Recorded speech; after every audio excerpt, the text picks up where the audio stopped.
सो हम लोग क्या कर सकते हैं, यहाँ पे हम लोग दो टाइप ऑफ रेइनफोर्समेंट दे सकते हैं बिहेवियर चेंज करने के लिए। क्या क्या है, एक है पॉजिटिव रेइनफोर्समेंट और एक है नेगेटिव रेइनफोर्समेंट। पॉजिटिव रेइनफोर्समेंट जैसे स्माइलिंग, प्रेजिंग स्टूडेंट, मोटिवेटिंग, ये नेगेटिव में भी हम लोग दे सकते हैं।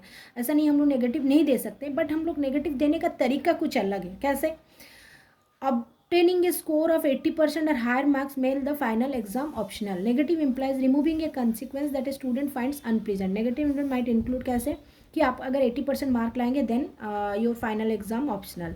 Submitting all assignment on time in lowest grade being dropped. अगर टाइमली असाइनमेंट आपको सबमिट करना है. Punishment involves presenting a strong student that decrease the frequency of punishment effect eliminating undesirable. जैसे कि student who fight immediately refer to the, अगर आप लोग ऐसे फाइट करेंगे then you I will take you to the principal. Failure to do homework then जैसे कि going privilege of going home is removed. अगर आप होमवर्क नहीं करेंगे तो आप लोग को आज में स्कूल में रहना है. So this type of negative reinforcement we can give. Okay, so ये है पॉजिटिव एंड नेगेटिव रीइंफोर्समेंट जो हम लोग बिहेवियर चेंज करने के लिए देते हैं. तो बहुत सारा है, positive reinforcement, negative reinforcement, then extinction. Extinction क्या है, student has develop a habit of saying the punctuation mark when reading aloud. अगर बच्चे कुछ मतलब जब पढ़ते हैं तो वो एक एग्जाम्पल यहाँ दिया गया है, तो पंक्चुएशन मार्क वो लेके पढ़ रहा है, तो क्लासमेट क्या कर रहे हैं, हंस रहे हैं. The teacher tells the student not to laugh then excuse the behaviour. अब बच्चे को टीचर बच्चों को क्या बोल रहे हैं, please don't laugh, okay, sit quietly. So this thing is one of the example of extension. Partial credit for late assignment.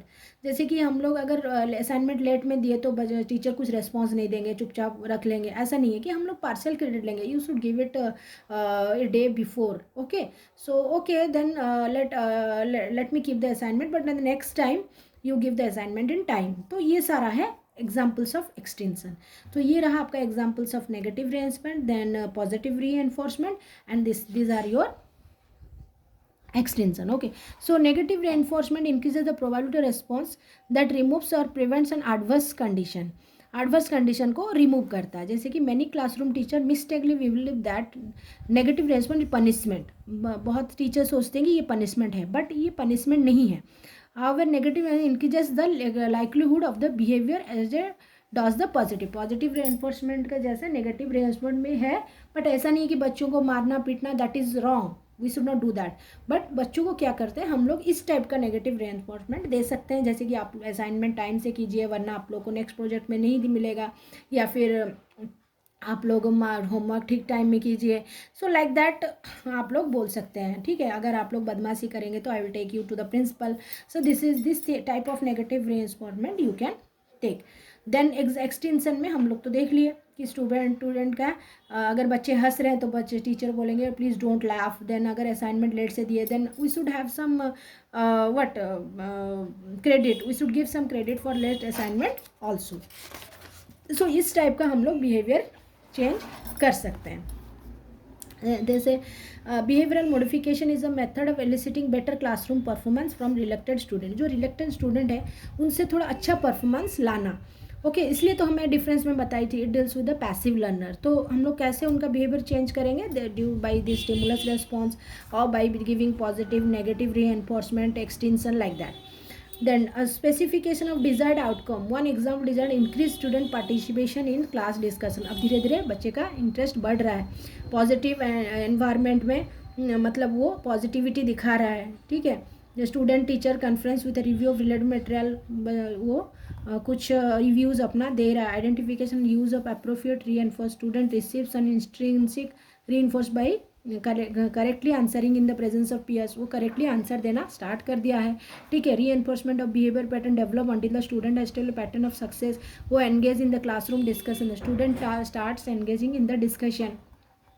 ठीक है, ये सारा हो रहा है आपका बिहेवियरल मॉडिफिकेशन. तो स्टूडेंट एंगेज हो रहा है डिस्कशन में, स्टूडेंट आंसर देना स्टार्ट कर रहा है, पॉजिटिविटी क्लासरूम में दिखा रहा है. ठीक है, so these are the behavioural modification that is given by a student in the behavioural modification. Okay, so ये है आपका बिहेवियरल मॉडिफिकेशन. तो इसलिए मैं आपको कॉग्निटिविस्ट लर्निंग थ्योरी बताई थी, ताकि इसके बाद अगर हम लोग बिहेवियर देख रहे हैं तो हम लोग इजीली समझ सकेंगे। आप लोग को समझ में आया होगा the difference between this two. Behaviour means हम लोग कैसे, जो रिलेक्टेंट स्टूडेंट है उनका बिहेवियर हम लोग कैसे चेंज करेंगे, वो है behavioural theory.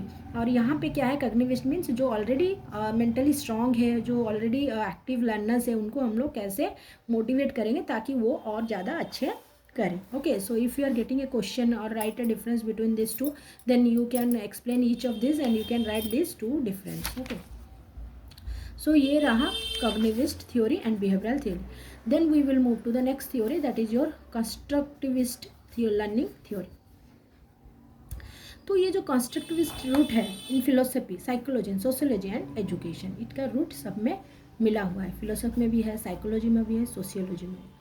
It is important for a teacher to understand, ये एक कंसेप्ट, कंस्ट्रक्टिविज्म का कंसेप्ट टीचर को समझना जरूरी है। It is equally important to understand implication the view of learning for teaching and the teacher professional development, खुद का development plus teaching के लिए। तो ठीक है, अभी हम लोग आगे बढ़ते हैं, इसको समझते हैं क्या है ये। So constructivist perspective takes cognitivist principle one step further by asserting individual construct knowledge. ये क्या है, ये कॉग्निटिविस्ट प्रिंसिपल को आगे बढ़ाता है by giving some what by asserting that individual construct knowledge from within। Knowledge अंदर से ही कंस्ट्रक्ट हो रहा है। कंस्ट्रक्ट मीन्स व्हाट, कुछ बिल्ड करना, कंस्ट्रक्ट करना। ओके, सो इसका मतलब है constructivism. Constructivism puts learner in the center of learning process and suggests that learner contribute to knowledge construction by activating prior knowledge and personal experience। वो खुद का experience plus prior knowledge को मिला के कुछ ऐसा डेवलप करे, कुछ ऐसा नॉलेज कंस्ट्रक्ट करे, कुछ स्किल्स डेवलप करे, that is your constructivism. Okay, learning is viewed as adapting one mentals model to new experience, कुछ अपना मॉडल को लेके एक न्यू एक्सपीरियंस और नॉलेज में डेवलप करना है। जैसे कि हम लोग लिए हैं several theories that were part of constructive movement include John Dewey, Maria Montessori, Jean Piaget, Jerome Bruner। Okay, तो वो क्या सब बोल रहे हैं, constructivist activities are generally relevant to learner and real world base. Real world में जो सब हो रहा है, जैसे हम लोग साइंटिस्ट लोग को देखते हैं, वो कितना कुछ डेवलप कर रहे हैं, क्या कर रहे हैं, सो वो क्या हो रहा है, उनका मेंटल प्लस उनका खुद का कुछ इंटरनल आइडियाज़ उसको मिला के वो कुछ थ्योरीज डेवलप कर रहे हैं। Construct knowledge and meaning as they can relate information to their own experience, belief and attitude. खुद का खुद एक्सपीरियंस कर रहे हैं, जैसे खुद एक्सपीरियंस करके कुछ किसी चीज़ को आउटकम देना, डेवलप करना। सो ये होता है individual learning experiences and attitude can, ये सब में वेरी होता है। ये जो कंस्ट्रक्टिविस्ट है, ये सब स्टूडेंट में अलग अलग होता है। देन एप्लीकेशन क्या है, best utilise when learner take control of learning situation such as problem based learning, कुछ प्रॉब्लम दिया जाता है उसको सॉल्व किया जाता है। In an activity like they develop understanding importance of a problem. Okay, then constructivism is sometimes misconstructed as a theory that compels students to reinvent the wheel, but instead it implores students to attempt to learn। ऐसा नहीं है कि ये बच्चों को क्या करता है, डीमोटिवेट करता है, बट ये मोटिवेट करता है to attempt and learn how it function, apply real world learning, real world में इसको अप्लाई करना। देन यहाँ पे टीचर का रोल क्या है, instruction of constructivism for teaching and learning. Teacher act as a facilitator, support and guides, ठीक है, वो गाइड करते हैं। Learning concern adjusting mental models, वो मेंटल मॉडल्स को एकोमोडेट करते हैं with your new experience. The instruction should be build around more complex problem, instruction क्या है, ज़्यादा कम्प्लेक्स प्रॉब्लम में लिया जाता है। Context and personal knowledge have higher significance, कुछ context comparison and personal knowledge को यहाँ पे सिग्निफिकेंस दिया जाता है। Okay, so there are so many points, so we can take few points and describe। the teacher know more and student let student confuse। Teacher को जैसे भी हो थोड़ा ज़्यादा समझ में आता है, बट स्टूडेंट को वो कंफ्यूज नहीं करना चाहिए। Student interest and effort are more important, यहाँ पे टेक्स्ट बुक कंटेंट से उनका इंटरेस्ट ज़्यादा है, क्योंकि वो थोड़ा आगे बढ़ना चाहते हैं, कुछ खुद का नॉलेज से खुद कंस्ट्रक्ट करना करते हैं, खुद मॉडलिंग करना चाहते हैं। Learning for transfer is important. Then learner learn best through finding and generating their own knowledge, वो खुद का नॉलेज को जनरेट करें। Discovery and guided discovery, exploration and active learning. Learning is collaborative and cooperative. हाँ, collaborative means क्या, यहाँ पे collaborative learning है, मतलब ग्रुप में कुछ कर रहे हैं, कोलाबोरेट करके कर रहे हैं। Okay, so that is your collaborative learning. Then higher order thinking is significant, HOT higher order thinking, आप लोग बुक में भी देखिए होगा HOT क्वेश्चन है, higher order thinking question, what is that. So HOT means क्या है कि हायर ऑर्डर थिंकिंग, वो कुछ अपना नॉलेज कुछ एक्सपीरियंस को मिला के कुछ हायर ऑर्डर थिंकिंग का क्वेश्चंस कर रहे हैं, तो ये कंस्ट्रक्ट कर रहे हैं। Okay, so that is your constructivism. Constructivism क्या है, कॉग्निटिव से थोड़ा आगे है, right. So there are 3 theories जो मैं आप लोग को अच्छे से समझा दी हूँ। ओके, अगर आई होप आप लोग को समझ में आया होगा।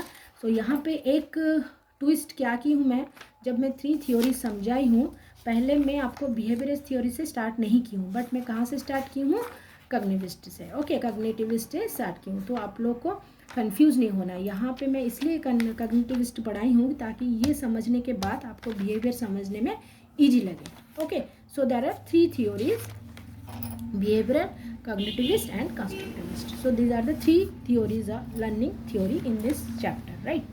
So next we'll move to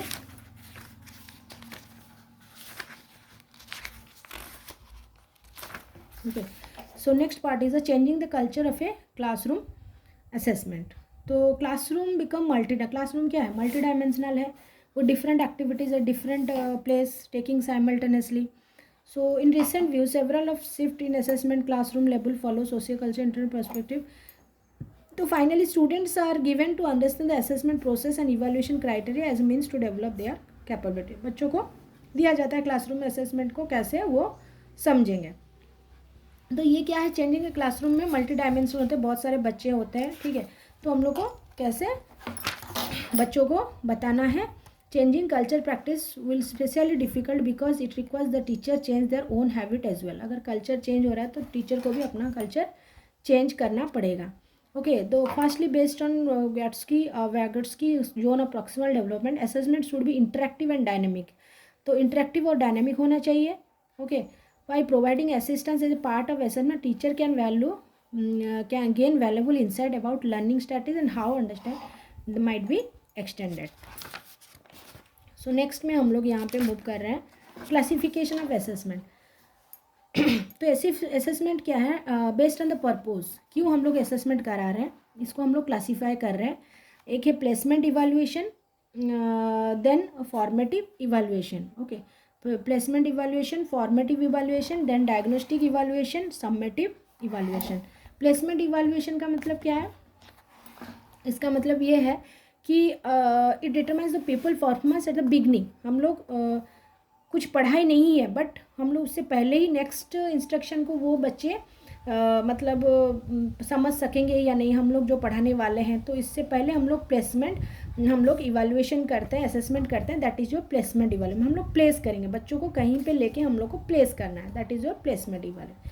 formative evaluation का मतलब क्या है, it is use to know the progress that occur during the, एक हम लोग एक टॉपिक पढ़ा रहे हैं तो उसके बाद बच्चे का क्या फीडबैक है, तो हम लोग इसको जानने के लिए हम लोग क्या करते हैं, फॉर्मेटिव इवैल्यूएशन करते हैं. Feedback of the teachers help to improve the mode of instruction. अगर ये फीडबैक टीचर को पता चले तो वो अपना इंस्ट्रक्शन या फिर अपना पढ़ाने का स्टाइल जो भी हो वो चेंज कर सकते हैं.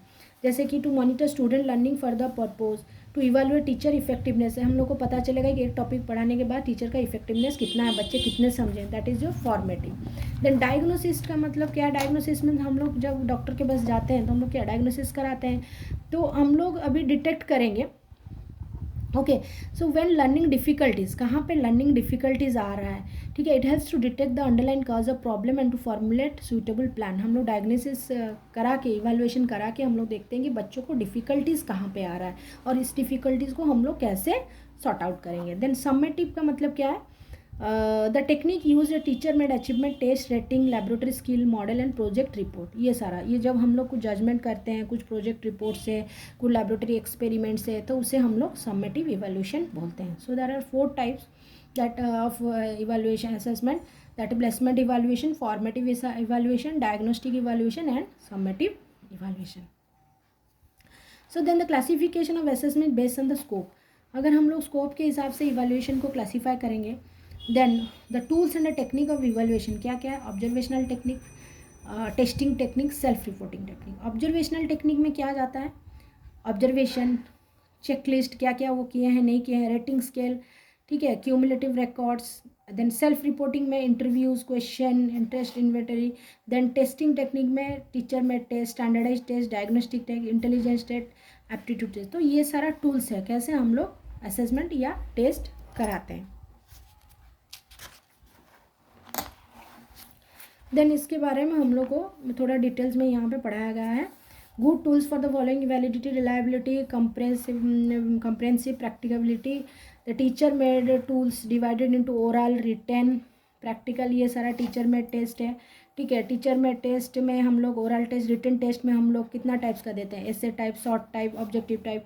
तो ये सारा होता है आपका क्वेश्चन का टेस्ट। हम लोग इसमें कैसे डिवाइड किए हैं, टूल्स को कैसे डिवाइड किए हैं, ठीक है।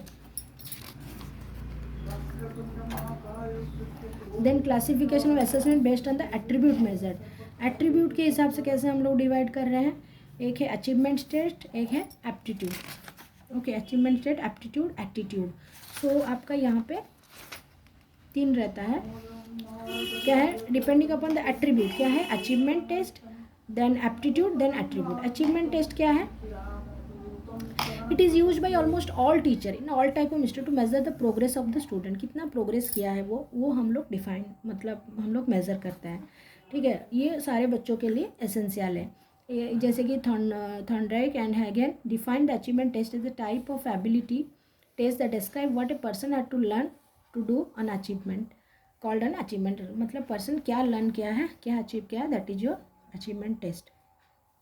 तो इससे पढ़ने के पहले हम लोग को क्या करना है, प्लान करना है, प्रिपेयर करना है, स्कोर की बनाना है, कैसे टेस्ट होगा वो देखना है, देन स्कोरिंग करना है, देन इवैल्यूएटिंग करना है। These are the points that we should keep in mind while going for this achievement test. तो ये classification of assessment based on the attribute. Then aptitude क्या है, is a condition of symptomatic of person fitness of which one essential express readiness to acquire proficiency. मतलब एक बच्चा वो ready है या नहीं, एप्टीट्यूड उसका कैसा है, ठीक है। जैसे कि बोथ इन वन कैपेसिटी रहता है, एनवायरनमेंट भी रहता है, ठीक है। लर्नर्स रेडनेस टू लर्न, उसका लर्नर्स का खुद का इंटरेस्ट रहना चाहिए, ये सारा होना चाहिए aptitude for implication aptitude for teacher ये सारा देखते हैं। यूजेस क्या है, guidance, selection for job, admission. Aptitude test can use for purpose of guidance selecting subject. मतलब कोई भी सब्जेक्ट अगर सिलेक्ट कर रहे हैं तो अगर ये टेस्ट कराते हैं तो हम लोग को पता चलता है कि बच्चे का इंटरेस्ट है या नहीं, बच्चे इसमें कुछ जानता है या नहीं, guidance. Then selection for job में भी हम लोग, आप लोग जानते होंगे, जब हम लोग कुछ जॉब के लिए, गवर्नमेंट जॉब और प्राइवेट जॉब जिसमें भी हम लोग अप्लाई करते हैं तो हम लोग का 2 टाइप्स ऑफ टेस्ट हम लोग देते हैं generally, that is your tech and non tech. The non tech में हम लोग रीजनिंग एंड एप्टीट्यूड टेस्ट देते हैं। तो ये क्या है, हम लोग का जॉब सिलेक्शन में भी यूज़ होता है। देन एडमिशन के लिए आप लोग जानते हो टेक्निकल कॉलेज में जब कुछ भी एग्ज़ाम्स होता है तो उसमें हम लोग क्या करते हैं, एप्टीट्यूड टेस्ट देते हैं एडमिशन के लिए, इंजीनियरिंग, मेडिसिन, टीचिंग, इसमें। सो ये भी यूज़ होता है एडमिशन के लिए। Okay, so these are the aptitude test. अगर उसके बाद हम लोग जा रहे हैं एटीट्यूड में। So attitude are mental and neutral state of readiness. मतलब ये क्या है, मेंटल एंड न्यूट्रल स्टेट है, organise through experience, exert directive dynamic influence on individual response. तो एक ऑर्गेनाइज है। द कंपोनेंट्स ऑफ एटीट्यूड क्या होता है,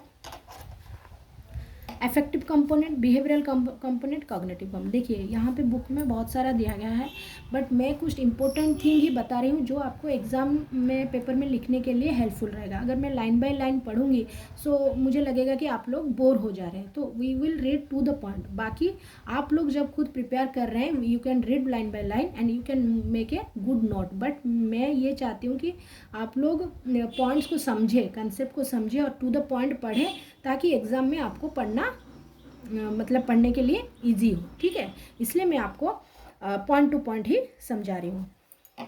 देन इफेक्टिव कंपोनेंट क्या है, how the object, person, issue और event makes you feel. Affective component attitude का है कि वो जो ऑब्जेक्ट है, ठीक है, जैसे कोई ABC है उसका हम लोग एटीट्यूड मेजर कर रहे हैं तो हम लोग उसका एटीट्यूड कैसे हम लोग को फील हो रहा है, ठीक है। So next is your behaviour. Behaviour means उसका मतलब उसका एटीट्यूड हम लोग के बिहेवियर में क्या इन्फ्लुएंस डाल रहा है। कॉग्निटिव मीन्स उसका जो सोचने का तरीका वो हम पे क्या इफेक्ट डाल रहा है। So these are the 3 components of the attitude, affective component, behavioural component, cognitive component. Effective component क्या है, जो हम लोग को कैसा फील करा रहा है उसका एटीट्यूड। देन बिहेवियरल कंपोनेंट, उसका बिहेवियर हम में क्या चेंज इन बिहेवियर लाया है। कॉग्निटिव मीन्स उसका जो आइडियाज़ है, फीलिंग्स है, उसका जो मेंटल थिंकिंग है वो हम पे कितना फोकस किया है। So these are the attitude. Okay, so the different measuring instruments of attitude है। एटीट्यूड हम लोग मेज़र कर सकते हैं जैसे कि social distance scales, that is Bogardus and the thumbs method, Thurstone method. The last one is your Likert technique. So there are three methods used for measuring the attitude, that is social distance scale, Thurnston method and Likert technique. So social distance scale में हम लोग क्या लेते हैं, ये एक scaling technique है, ठीक है। ये डेवलप किया गया था एमोरी एस बोगाडेस इन 1930, ठीक है। The scale attempt to measure, ये क्या मेजर किया था, degree of warmth, intimacy, indifference, hostility to particular social relationship by having them indicate agreement और disagreement with the series of statement. उनको कुछ सीरीज ऑफ स्टेटमेंट दिया जाता था, उसके बाद उनको एग्रीमेंट और ट्रू मतलब वो एग्री कर रहे हैं या नहीं कर रहे हैं, उसके बाद उनका हम लोग एटीट्यूड को मेज़र करते थे। जैसे कि यहाँ पे एक एग्जाम्पल दिया गया है, it is okay for the people to immigrate to this country. ये ओके है या नहीं, करना चाहिए या नहीं। It is okay for the people to immigrate to this country, it is okay for the people to immigrate to this town. तो ये सारा कुछ क्वेश्चंस दिया गया है जिसमें कि उनको चेक करना है। तो अगर वो रेस्पॉन्स उनका जिस टाइप का होगा तो हम लोग उससे उनका एटीट्यूड मेज़र कर सकते हैं। तो this is your social distance scale. Okay, so what we are doing here, we are measuring the degree of warmth, intimacy, indifference, particular social relationship by taking this scale.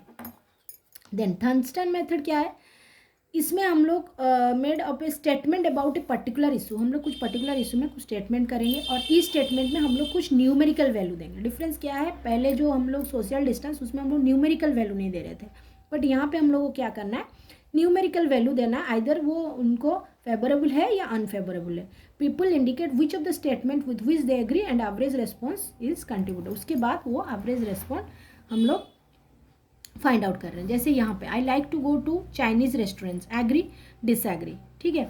Then कितना percent agree है, कितना percent disagree है। Chinese restaurant provide good value of money. तो similarly हम लोग को यहाँ पे क्या करना है, एक न्यूमेरिकल वैल्यू इस स्टेटमेंट में देना है, देन उसके बाद हम लोग को average निकालना है and then we can find out the attitude. So here the difference is, here we are finding the numerical value, but here we are taking only the statement and we are telling the student or the person to check or either to support or to do not support the statement. So ये रहा आपका social distance scale and Thurnston scale. So next is your Likert technique. So ये Likert technique क्या है, सो Likert technique में क्या करना है, develop a principle measuring attitude by asking people to respond to a series of statement about the topic. मतलब peoples को respond करने के लिए बोला जा रहा है, जैसे एग्री करें, क्यों एग्री कर रहे हैं, डिसएग्री करें, क्यों डिसएग्री कर रहे हैं। This thing are done in the Likert technique. So there are 3 techniques to measure the attitude. One is your social distance scale, the another is Thurnston method, and another is your Likert technique. Okay, so this is very important, so go through this again. Then classification of assessment based on the mode of response, attitude हो गया। Then हमारा attribute को लेके हम लोग attribute major करने कैसे करेंगे, क्लासिफिकेशन असेसमेंट उसको देख लिए। Then depending upon the purpose ये हो गया। देन बेस्ड ऑन स्कोप ये हो गया। Then next is your mode of response. तो मोड ऑफ रेस्पॉन्स में क्या है, फॉलोइंग टाइप ऑफ टेस्ट है generally, oral test, written test. Response कैसा है, ओरल टेस्ट में क्या है, रिटन टेस्ट में क्या है, ठीक है। सो ये सारा रेस्पॉन्स को हम लोग देख के असेसमेंट कर सकते हैं। Objective type test, then different type of test को हम लोग यहाँ पे लिख सकते हैं। आप लोग को पता है ऑब्जेक्टिव टेस्ट क्या है, ओरल टेस्ट क्या है, तो इसको आप लोग एक्सप्लेन कर सकते हैं इस क्वेश्चन में। That is classification of assessment based on the mode of response. Following types of test are generally administered for the purpose of evaluation. तो ये टाइप ऑफ टेस्ट से हम लोग को पता चलता है, हम लोग असेसमेंट इस टाइप में डिवाइड करते हैं, कहाँ पे हम लोग ऑब्जेक्टिव कराना है, कहाँ हम लोग शॉर्ट टाइप कराना है, कहाँ हम लोग ओरल टाइप कराना है। तो ये depending upon the response. The next part is your classification of assessment based on the nature of interpretation, ठीक है। तो नेचर ऑफ इंटरप्रिटेशन इसका मतलब क्या है, in psychology education the information obtain from the test are generally evaluated by norm rational measurement. हम लोग कुछ नॉर्म रखें, उसी हिसाब से हम लोग मेजर करते हैं। One of the criteria of good psychological test is norms. No test is a good test unless and until the norms, whether he is a below average or above average in an individual. One knows the Glasser maintain another type of measurement known as criteria reference measurement. Okay, so यहाँ पे देखिए Glaser, ठीक है, Glaser क्या point किए थे, pointed out through norm reference to other individual in the group while criteria reference measurement tells how the absolute standard quality of attained knowledge of an individual criteria reference measurement is also known. मतलब हम लोग एक particular criteria follow करते हैं, ठीक है, particular criteria से हम लोग निकालते हैं कि बच्चे का परफॉर्मेंस क्या है, असेसमेंट क्या है, तो हम लोग एक कुछ क्राइटेरिया लेंगे, उसी हिसाब से हम लोग को असेसमेंट को डिवाइड करना है. जैसे कि instructional objectivity, desired levels of learner ability, well defined behavioural government, right. तो ये थोड़ा थियोरेटिकल दिया है आप लोग को. तो हम लोग देखते हैं criterion reference and norm reference measurement, ये क्या है. Okay, so what is the difference between this criteria reference and norm reference measurement. Criteria and norm reference measurement क्या है, basis are they are different on basis of information receipt. जो दो measurement हम लोग कर रहे हैं उसमें से हम लोग को क्या क्या इन्फॉर्मेशन मिल रहा है. तो जो हम लोग का टोटल अटेंड नॉलेज, जो बच्चों को नॉलेज मिल रहा है, उसको हम लोग नॉन रेफरेंस मेजरमेंट से मेज़र कर सकते हैं. कितना नॉलेज बच्चे अचीव किए हैं, कितना उनका गोल अचीव हुआ है.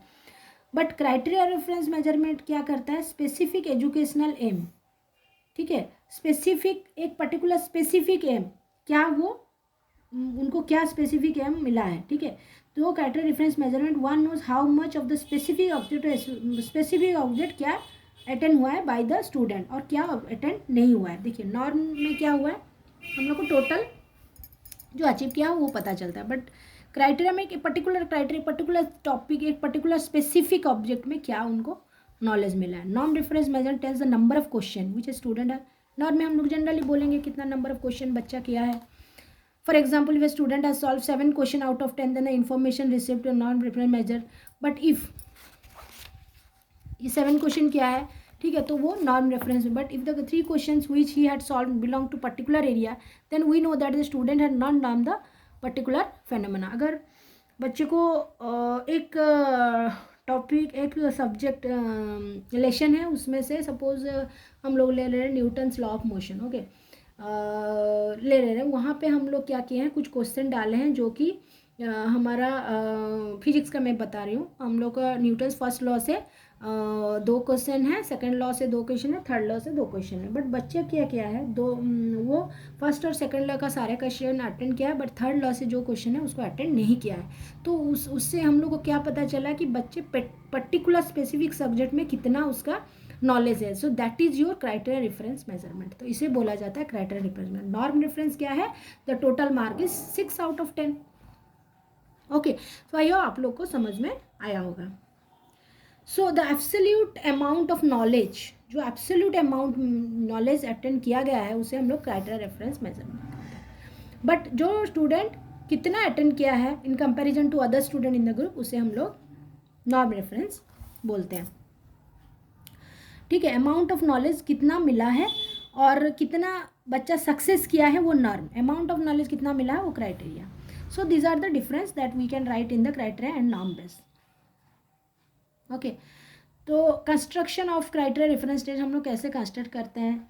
Identification of subject area, selection of a particular topic, हम लोग देखते हैं वो पर्टिकुलर टॉपिक जो हम लोग देखने वाले हैं उसमें कितना है. इंटरनल रिव्यू करते हैं, एक्सटर्नल रिव्यू करते हैं, domain objective, then external review.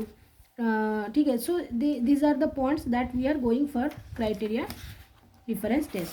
Non reference test में हम लोग क्या करते हैं, टोटल क्वेश्चन सेट करते हैं, उसके बाद हम लोग देखते हैं कि बच्चा कितना उसको मार्क मिला है या कितना अचीव किया है in comparison to other student. Okay, then next आया आपका classification of assessment based on the context, that is your external evaluation and internal evaluation. Okay, so there are 2 types of evaluation, one is your external, another is your internal. So external evaluation क्या है, जब एक examination होता है institute से नहीं होता है but other than by some agency, other than institute, that is your external examination. The public examination in our country are conducted by the appropriate school boards are meant for external assessment. ठीक है, तो when the exams are conducted by a same institution which teaches but the tests are prepared and marked by person other one who teach the group evaluation is called external. जब कोई एक पढ़ाते हैं और कोई एक मतलब टेस्ट को ऑब्जर्व करते हैं, that is your external. Advantage क्या है? It is more objective award subjective. ये ज़्यादा ऑब्जेक्टिव टाइप का होता है.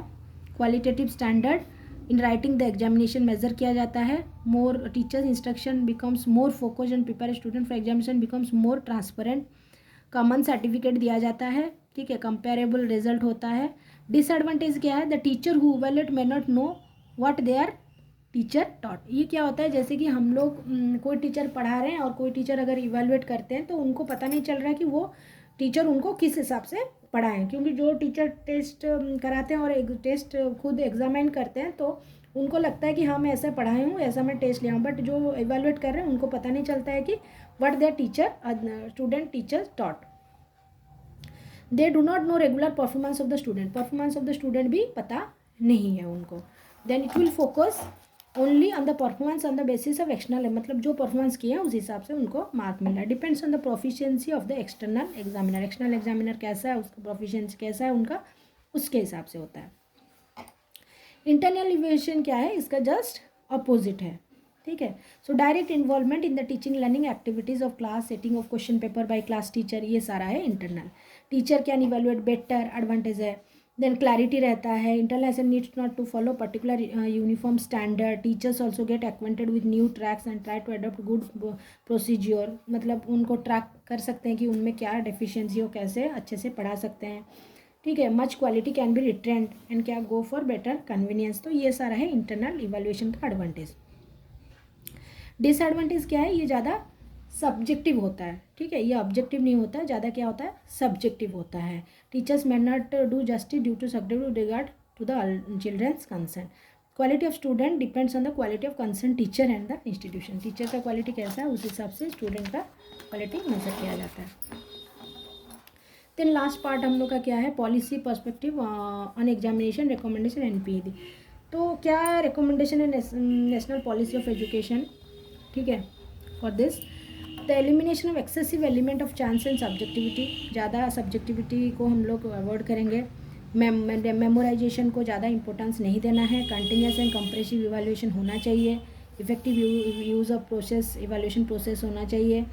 इंसर्शन ऑफ सेमिस्टर सिस्टम रहना चाहिए. ये सारा है. ठीक है, recommendation of national curriculum for elementary secondary education क्या है? Defining minimum level of learning. Then using grade use करना instead of mark. Feedback mechanism रहना चाहिए. ठीक है, वेरियस टूल्स टेक्निक्स यूज़ होना चाहिए इवैल्यूएशन के लिए. Reducing using more and more informal means of testing to reduce anxiety and fear रहना नहीं चाहिए बच्चों को. वैसे हम लोग को एग्जाम कराना है. Preparing a profile of growth and development of every learner. Every school में डू प्लानिंग. सबको प्लान करना चाहिए इस टेस्ट के बारे में. ठीक है, so these are the recommendation of NCA national curriculum for elementary and secondary education in reforming evaluation practices. Okay, so ये हम लोग का चैप्टर कंप्लीट हो चुका है. So this is our first chapter of learning assessment, that is perspective on assessment. हम लोग इसमें असेसमेंट पढ़े, इवैल्यूएशन पढ़े, मेजरमेंट पढ़े, टेस्ट पढ़े. देन हम लोग थ्योरीज पढ़े, लर्निंग थ्योरीज. देन उसके बाद हम लोग assessment process depending on attitude, depending on response.